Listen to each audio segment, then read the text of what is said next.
On est ravis de vous accueillir ce soir au Carré d'Art pour un moment particulier. On tient à excuser Jean-Paul Fournier et Daniel Jean Valade, le sénateur maire de la ville de Nîmes et l'adjoint à la culture, qui sont venus et qui ont été obligés de partir, mais en tout cas qui ont pu voir et témoigner de la qualité de ce salon. On est très heureux d'être parmi vous pour inaugurer cette deuxième édition de ce beau festival Nîmes Open Game Art. Ce festival et cette manifestation autour du jeu vidéo sur la ville de Nîmes. Un grand merci à Michel Etienne, représentant le Carré d'Art, ainsi qu'à Monsieur Simonet et à Julien Fabre pour le travail réalisé pour ce beau festival pendant 3 semaines. Nîmes va vivre et va être rythmé dans le monde du jeu vidéo, et c'est vrai que c'est rare, on en parlait tout à l'heure, c'est rare qu'une ville et qu'une médiathèque s'engage pour les jeux vidéo. En tout cas, sachez qu'on est très heureux de s'inscrire dans cette démarche novatrice. En tant qu'élu, ça nous fait vraiment plaisir d'être parmi vous aujourd'hui. Il est vrai que les jeux vidéo, on en parle souvent dans le commerce, on en parle souvent dans les jeux vidéo modernes, mais là, en tout cas, l'objectif, c'est aussi de redécouvrir un petit peu la pratique du jeu vidéo, des premiers pas de cette pratique-là jusqu'à aujourd'hui, et je crois que les publics les plus jeunes vont découvrir les classiques de ces jeux vidéo. Je sais qu'il y a vraiment le gratin des jeux vidéo qui est réuni pendant ce week-end et pendant ces 3 semaines et demie. Remercier le Créa-Jeux, c'est ça? Non. L'école Créa-Jeux qui vous aide vraiment pour la réalisation de ce festival, ainsi que la boîte à idées, c'est bien ça? La boîte à outils, pardon. La boîte à outils et Créa-Jeux, qui sont les 2 partenaires institutionnels et les 2 partenaires qui vous accompagnent par rapport à ce festival. Et je crois que sans eux, le festival ne pourrait pas se faire. Un grand merci à tous les créateurs qui sont présents. Je sais qu'il y a des ateliers, il y a des conférences, des concerts, des expositions, mais aussi de la pratique. Et donc pendant 3 semaines, on peut dire que vous avez réussi à passer au niveau supérieur par rapport à la première édition de l'an dernier.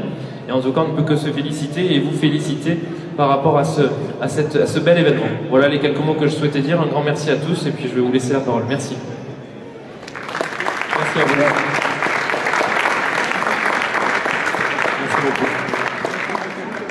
Oui, effectivement, 2e édition de ce festival jeux vidéo et création numérique. Et cette précision est d'importance parce qu'elle qualifie un peu la philosophie de cet événement et caractérise un peu l'originalité du festival que nous organisons ici à Nîmes.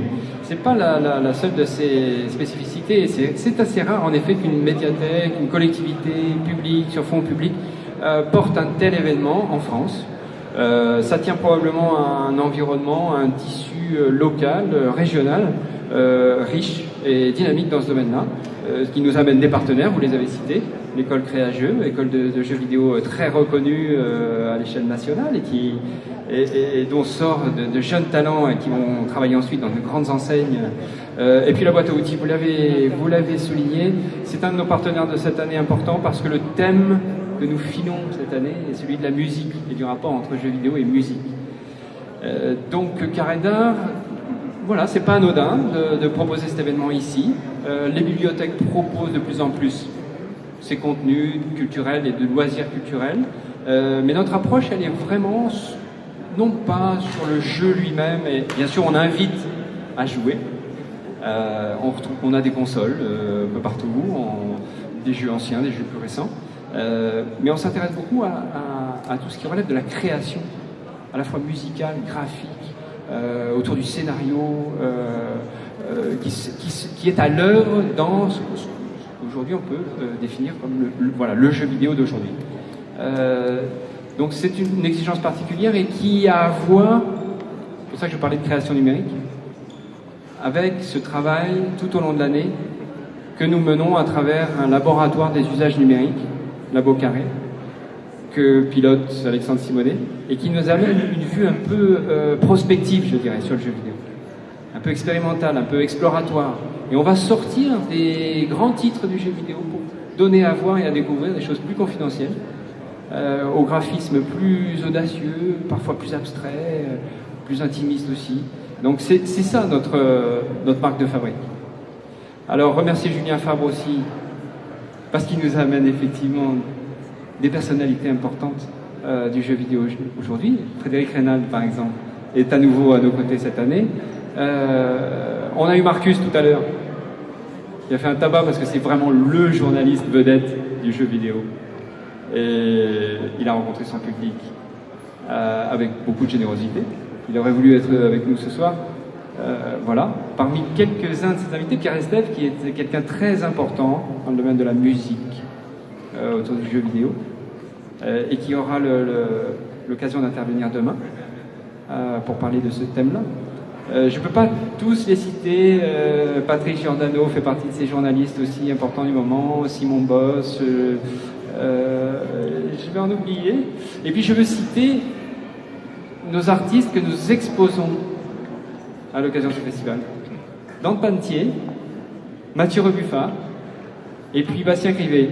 3 jeunes gens qui, voilà, donc c'est le métier, que de créer des univers hyper réalistes ou plus empreintes de science-fiction.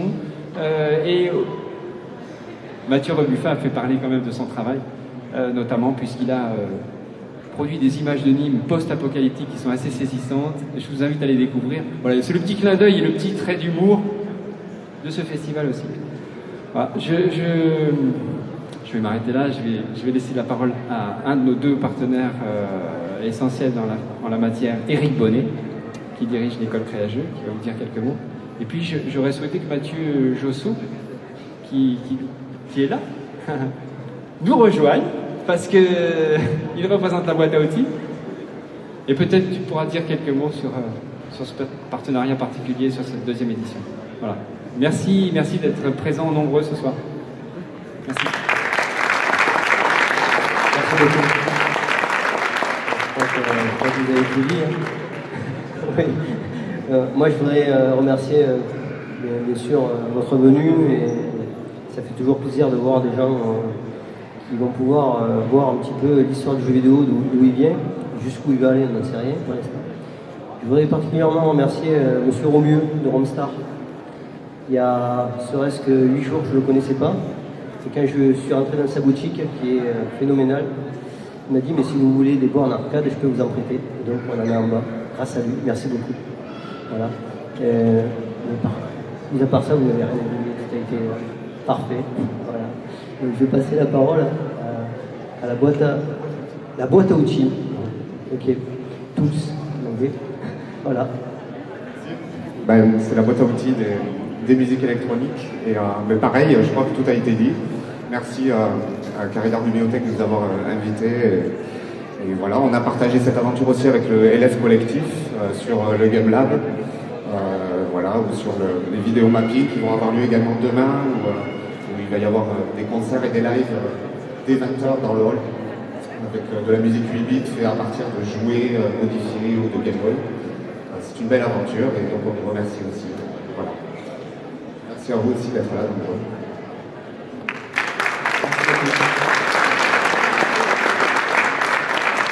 Écoutez, avec les élus qui font le plaisir de nous accompagner, on est très heureux de vous inviter à boire le verre de l'amitié, et puis belle vie à cette 2e édition, et rendez-vous l'année prochaine. Merci.